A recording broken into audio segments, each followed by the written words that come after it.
2017 की गुजरात विधानसभा चुनाव ने ये तय कर दिया था कि राज्य में बीजेपी के लिए 2019 का लोकसभा चुनाव अब आसान नहीं।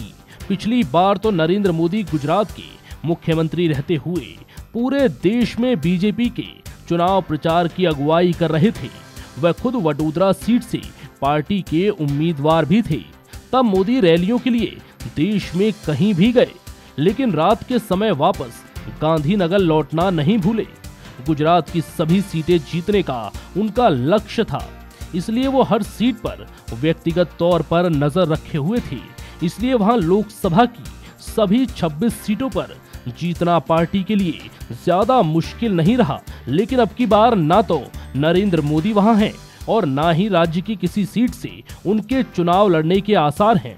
ऐसी स्थिति में मोदी ना सही, कम से कम उनके दाहिने हाथ अमित शाह की सक्रिय मौजूदगी भी आवश्यक समझी जा रही है। सच्चाई तो ये भी है कि आज की तारीख में बीजेपी गुजरात में उतनी मजबूत नहीं है जितनी पिछली बार थी। इसलिए अमित शाह को यहां से चुनाव लड़कर पार्टी एक साथ कई मोर्चों पर मिशन 26 के संकल्प को पूरा करना चाहती है। मुकाबला बेहद कड़ा है, लेकिन बीजेपी के रणनीतिकारों को लगता है कि इस बार भी गुजरात में मिशन 26 के लक्ष्य को भेदना नामुमकिन नहीं है। पार्टी अध्यक्ष अमित शाह तो इसकी तैयारी महीनों से कर रहे हैं। इस साल जनवरी में ही उन्होंने गुजरात से पार्टी के सभी निर्वाचित सांसदों की दिल्ली में बैठक बुलाकर कई दौरों की बैठक भी कर चुके हैं। विधानसभा चुनाव में पार्टी को 3 अंकों तक पहुंचाना भी मुश्किल था, जिसने तभी मोदी शाह के कान खड़े कर दिए थे। पिछले लोकसभा चुनावों में बीजेपी गुजरात की 26 सीटें जीतने में कामयाब रही थी, तो नरेंद्र मोदी गुजरात में थे।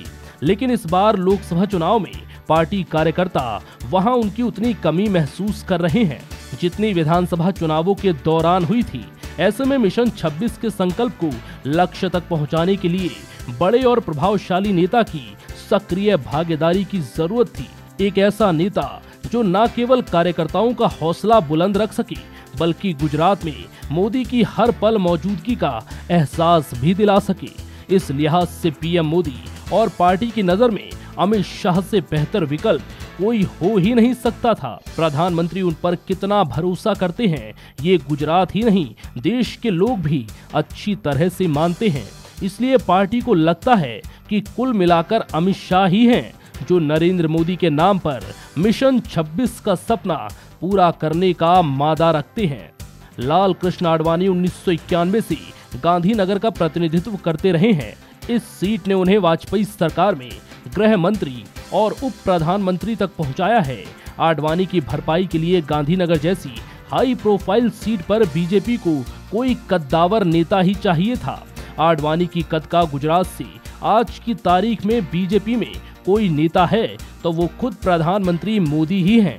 लेकिन मोदी इस बार शायद ही गुजरात की किसी सीट से चुनाव लड़े, इसलिए पार्टी ने उनके सबसे करीबी नेता और पार्टी अध्यक्ष अमित शाह पर भरोसा करना बेहतर समझा। सच्चाई ये भी है कि अमित शाह ने अपने राजनीतिक करियर के शुरुआती दिनों में आडवाणी के लिए प्रचार का जिम्मा गांधीनगर में ही संभाला है।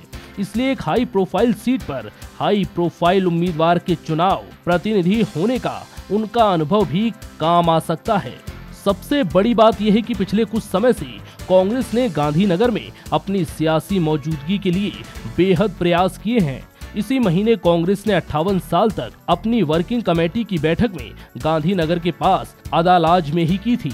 इस बात को भी भूलना नहीं चाहिए कि कांग्रेस वर्किंग कमेटी की बैठक के बाद बतौर पार्टी महासचिव प्रियंका गांधी वाड्रा ने गांधीनगर के पास अदालज में अपनी पहली चुनाव सभा भी की। इसलिए दो राय नहीं है कि कांग्रेस ने गांधीनगर इलाके में अपने संगठन को मजबूत करने के लिए हाल के दिनों में बहुत कोशिशें की। ऐसे में उनकी रणनीतियों का सियासी जवाब देने के लिए अमित शाह से बेहतर विकल्प हो ही नहीं सकता, क्योंकि कांग्रेस का अंदाजा था कि आडवाणी इस बार का चुनाव नहीं लड़ेंगे। ऐसे में वह भी इस सीट पर अपनी दावेदारी मजबूती से रखना चाहती है। कांग्रेस अध्यक्ष राहुल गांधी ने दक्षिण गुजरात के धर्मपुर से लोकसभा चुनाव का प्रचार अभियान शुरू करके जता दिया था कि उनकी पार्टी गुजरात में किसी भी कीमत पर बीजेपी को वॉक ओवर नहीं देगी। 2014 से 17 के बीच राज्य में बीजेपी आधार वोट बैंक में कांग्रेस ने जिस तरह से सेंध लगाई है वह बीजेपी नेतृत्व के लिए बड़ी चिंता की वजह है। खासकर पाटीदार आंदोलन के बाद से उत्तर गुजरात और सौराष्ट्र क्षेत्र की परिस्थितियां पार्टी के अनुकूल नहीं है। जानकारी के मुताबिक अमित शाह की गुजरात में मौजूदगी भर से उत्तर गुजरात की सियासी स्थिति बदल सकती है। 2017 के चुनाव परिणामों पर नजर डालने से स्पष्ट हो जाता है कि उत्तर गुजरात की 4 सीटें बीजेपी के लिए परेशानी का सबब पैदा कर रही हैं, जहां से पार्टी के पिछड़ने का डर है। ये सीट है बनासकांठा, साबरकांठा, मेहसाना और पाटन। इसके अलावा सौराष्ट्र क्षेत्र का जूनागढ़ और अमरेली एवं सुरेंद्रनगर और मध्य गुजरात के आणंद में पार्टी की राह आसान नहीं है। जाहिर है कि इन तमाम चुनौतियों से मौजूदा दौर में मोदी के अलावा बीजेपी का कोई नेता निपट सकता है तो वो सिर्फ अमित शाह ही हैं। वे करीब 6.5 करोड़ गुजरातियों से माटी के लाल के लिए वोट मांगकर नरेंद्र मोदी को दोबारा प्रधानमंत्री बनाने की राह आसान कर सकते हैं। इसके अलावा सियासी गलियारों से भविष्य में अमित शाह को मोदी के उत्तराधिकारी बनाए जाने की चर्चा भी उठती रही है। ऐसे में हो सकता है कि मोदी के दिमाग में अमित शाह के लिए आगे का कोई भी गेम प्लान पहले से तैयार हो। फिलहाल इस वीडियो में इतना ही।